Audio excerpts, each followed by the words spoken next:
Good evening বন্ধুরা। আজ হলো ২৭ মে বুধবার। আজকের বরাক উপত্যকা তথা আসামের শ্রীভূমি, শিলচর, হাইলাকান্দি এবং ভারতের বিভিন্ন প্রান্তের আজকের সন্ধ্যার বিশেষ বিশেষ খবরগুলি হলো: ঈদ উল আজহা উপলক্ষে টিকরবস্তি হাজি ফেসাই মিয়া ঈদগাহ কমিটির অন্তর্গত ৪ মহল্লার বাসিন্দারা একত্রিত হয়ে সামাজিক সম্প্রীতি ও সৌহার্দ্য বজায় রাখার স্বার্থে গরু কুরবানি থেকে বিরত রয়েছেন বলে জানিয়েছেন। এদিকে আগামীকাল সকাল ৮টায় টিকরবস্তি ঈদগাহ ময়দানে ঈদ উল আজহার জামাত অনুষ্ঠিত হবে। নামাজ পড়াবেন মৌলানা মকবুল হোসেন মুহাদ্দিস, শিলচর আলিয়া মাদ্রাসা। অসম বিধানসভার অধিবেশনে আজ বুধবার শেষ দিনে সদনে ঐতিহাসিক সমরূপ নাগরিক সংহিতা বিল সংক্ষেপে ইউসিসি পাশ হয়েছে। সংখ্যাগরিষ্ঠতার জুড়ে শাসক দল সহজেই বিলটি পাশ করাতে সক্ষম হয়। সোমবার বিধানসভায় মুখ্যমন্ত্রীর পক্ষ থেকে মন্ত্রী অতুল বরা ইউসিসি বিলটি উত্থাপন করেছিলেন। আজ মুখ্যমন্ত্রীর হয়ে মন্ত্রী অতুল বরা বিধানসভায় ইউসিসি বিলটি বিবেচনার জন্য প্রস্তাব উত্থাপন করার পর শাসক ও বিরোধীর পক্ষের মধ্যে আলোচনা শুরু হয়। শাসক দলের বিধায়করা বিলটির পক্ষে যুক্তি তুলে ধরেন। অন্যদিকে বিরোধী দলের বিধায়করা এর বিরোধিতা করে বক্তব্য দেন। বিলটির উপর বিধানসভায় দীর্ঘ আলোচনা হয়। বহু তর্ক বিতর্কের পর শেষ পর্যন্ত বিধানসভায় ইউসিসি বিলটি গৃহীত হয়।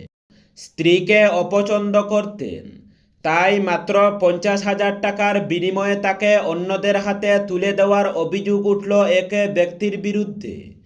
গুজরাটের বানাসকাঁঠা জেলার পালানপুর পশ্চিম থানা এলাকার ঘটনা। তদন্তে উঠে এসেছে এই ভয়াবহ ঘটনা। অভিযুক্ত সহ মোট ৭ জনকে গ্রেফতার করেছে পুলিশ। অভিযুক্তের নাম নিকেশ পটেল, গণেশপুরা এলাকার বাসিন্দা। গত ১৯ মে পালানপুর পশ্চিম থানায় গিয়ে স্ত্রী নিখোঁজ বলে অভিযোগ দায়ের করেন।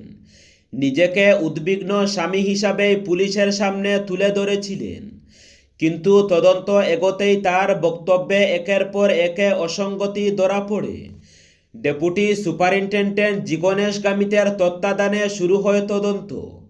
জেরার মুখে শেষ পর্যন্ত ভেঙে পড়েন নিকেশ।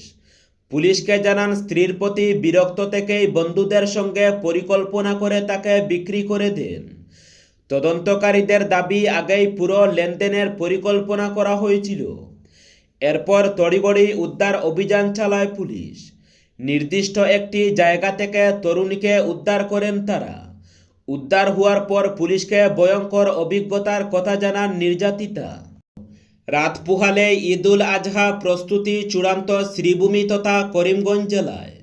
নিরাপত্তায় তৎপর জেলা প্রশাসন।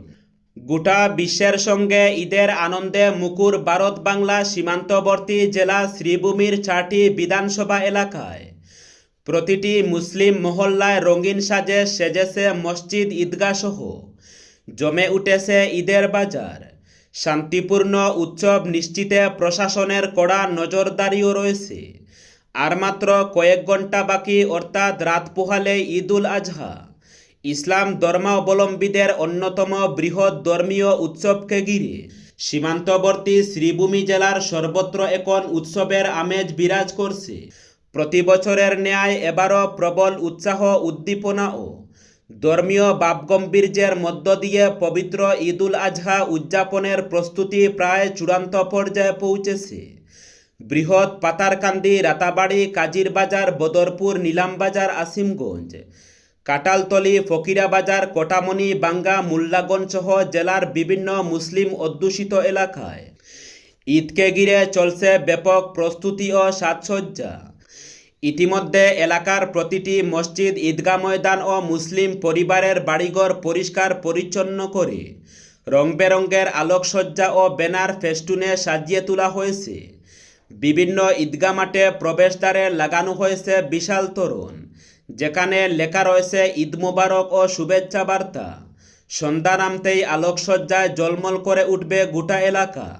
ধর্মপ্রাণ মুসলমানদের মধ্যে উৎসবের আনন্দের পাশাপাশি লক্ষ্য করা যাচ্ছে ধর্মীয় অনুশাসন পালনের গভীর আগ্রহ।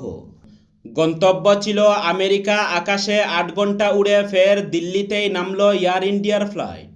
দিল্লির মাটি থেকে আটলান্টিক পেরিয়ে সুদূর আমেরিকার সান ফ্রান্সিসকোর উদ্দেশ্যে উড়েছিল বিমানটি। ঘড়ির কাঁটা পেরিয়ে গেল এক এক করে টানা 8টি ঘন্টা। যাত্রীরা যখন মাঝ আকাশে আটলান্টিক পাড়ি দেওয়ার মানসিক প্রস্তুতি নিচ্ছেন, ঠিক তখনই তারা জানতে পারলেন অবিশ্বাস্য ঘটনা। মাঝ আকাশ থেকে ইউটার্ন নিয়ে বিমানটি ফিরে এসেছে ঠিক যেখান থেকে শুরু করেছিল, সেই দিল্লির ইন্দিরা গান্ধী আন্তর্জাতিক বিমানবন্দরে। 230 জন যাত্রী নিয়ে এয়ার ইন্ডিয়া বোয়িং 77300 এয়ার বিমানের এমন অদ্ভুত প্রত্যাবর্তন ঘিরে আজ শোরগোল পড়ে গিয়েছে সোশ্যাল মিডিয়ায়। কেন টানা 8টি ঘন্টা আকাশে কাটিয়ে ফিরে আসতে হলো ফ্লাইটটিকে? উড়ান সংস্থার তরফে এক বিবৃতি দিয়ে জানানো হয়েছে, বিমানটিতে একটি অত্যন্ত জটিল প্রযুক্তিগত বিভ্রাট বা যান্ত্রিক ত্রুটি দেখা দিয়েছিল। ঠিক কী ধরনের যান্ত্রিক ত্রুটি তারা স্পষ্ট করেনি, তবে এভিয়েশন বিশেষজ্ঞরা বলেছেন, দূরপাল্লার আন্তর্জাতিক উড়ানের ক্ষেত্রে মাঝ আকাশে সামান্য ত্রুটি দেখা দিলেও সমুদ্রের উপর দিয়ে যাওয়ার ঝুঁকি নেওয়া হয় না।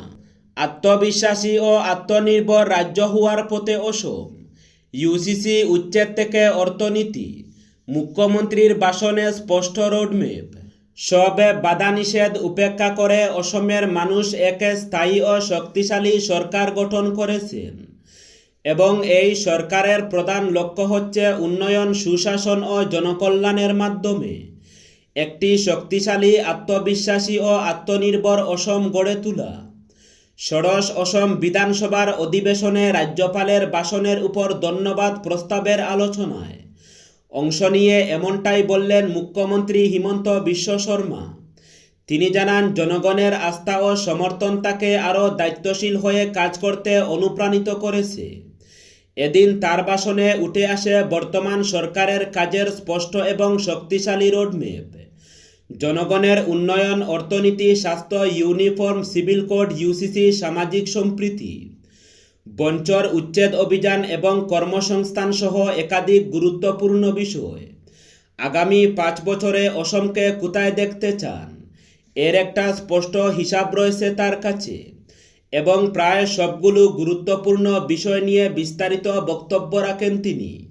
পরে নিজের বক্তব্যের মূল অংশ সামাজিক মাধ্যমেও ভাগ করে নেন।